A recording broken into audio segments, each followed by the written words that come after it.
माह सियाम में चूँकि शैतान बंधा हुआ होता है तो हम अपने आप को नेकी की तरफ अगर लाना चाहें तो उतनी रुकावटें नहीं होती जितनी आम दिनों में होती हैं। लेकिन इसके बावजूद बहुत सारे लोग हैं रात को बड़ा पक्का इरादा करके सोते हैं कि मैं सुबह वक्त पे उठूँगा और नवाफिल भी पढ़ूँगा और नमाज भी अदा करूँगा, लेकिन जब सुबह होती है तो उन्हें या तो जाग नहीं आती या नींद से बेदार हो जाते हैं, बिस्तर से उठा नहीं जाता। जबकि वही शख्स उन्होंने सुबह सब्ज़ी मंडी जाना हो तो छलांग लगा के उठते हैं और सब्ज़ी मंडी पहुंचते भी हैं।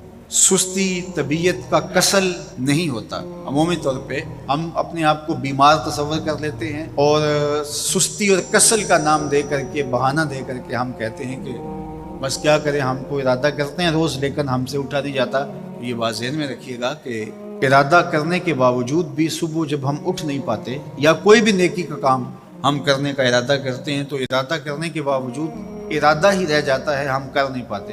तो इसका सबब ये होता है कि बहुत सारे हम गुनाह कर चुके हैं और उन गुनाहों की वजह से हम नेकी की तौफीक नहीं पाते। तो उसका बेहतरीन तरीका यह है कि तौबा की जाए और तौबा भी सच्चे दिल से की जाए, रो रो के अल्लाह से गुनाहों की माफ़ी मांगी जाए। और सच्चे दिल से जब तौबा की जाए तो फिर सारे गुनाह न सिर्फ मिटा दिए जाते हैं बल्कि उनको बदल के नेकियों में तब्दील कर दिया जाता है। तो माह सियाम के अंदर पुख्ता अज़म करें और उस अज़म को अमल की शक्ल देने के लिए सच्ची तौबा करें कि हमारा ये रमज़ान इस तरह से गुजरे, ये महीना इस तरह से बसर हो कि हम इस महीने में अल्लाह ताला की कुर्बत हासिल कर लें, हम गुनाहों से पाक हो जाएं। ये वो महीना है जिसके इंतज़ार में मेरे और आपके आका और मौला अपनी आंखें लगाए होते थे और दिन गिन गिन के वक्त गुजारते थे कि माह सियाम आ रहा है।